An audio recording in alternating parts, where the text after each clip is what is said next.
যখন আরতি হয় তখন শঙ্খ বাজে, ঘন্টা বাজে, করতাল বাজে। এই জন্য সবারই করতাল আছে, আরতিতে করতাল বাজাবেন। কৃষ্ণ হরে কৃষ্ণ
আনন্দ কেন?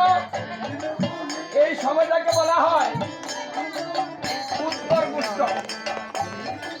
এখন যে সময়টা চলছে উত্তর গুষ্ঠ। উত্তর গুষ্ঠ হচ্ছে বাড়ি ফেরার সময়।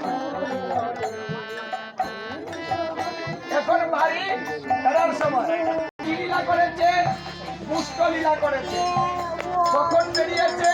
পূর্বাহ্নে, সকাল 10:48 ভিতরে শ্রীরাম বলেছে দেখে, ও দাদা বলাই,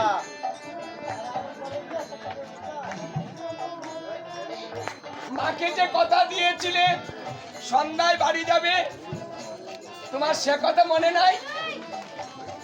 কে বলছে? শ্রীরাম। কাকে বলছে? বলরামকে। বলরামকে কৃষ্ণের বড় ভাই। মা বলেছিলেন দরবেলায় তোর হাতে আমি কৃষ্ণকে তুলে দিলাম, তুই দেখে রাখিস, আবার ভালোই ভালোই বাড়িতে নিয়ে আসবি। তুই বড় ভাই, দেখুন বড় ভাইয়ের কত দায়িত্ব। হ্যাঁ, বড় ভাইয়ের উপরে দায়িত্ব দিচ্ছে যে তুমি নিয়ে যাও, আবার নিয়ে আসবে। কিন্তু যখন সন্ধ্যা হয়েছে ওই কথাটা মনে করিয়ে দিচ্ছে। কে করিয়ে দিচ্ছে? শ্রীরাম। শ্রীরাম দেখে বলছে, ও দাদা বলাই, মাকে যে কথা দিলে সন্ধ্যায় বাড়ি যাবে, সে কথা কি মনে নাই? এখন এই কথার পিছনে একটা তাৎপর্য আছে। আমরা প্রত্যেকটা মানুষ যখন মাতৃগর্ভে ছিলাম, যখন আমাদের বয়স ছিল তখন 7 মাস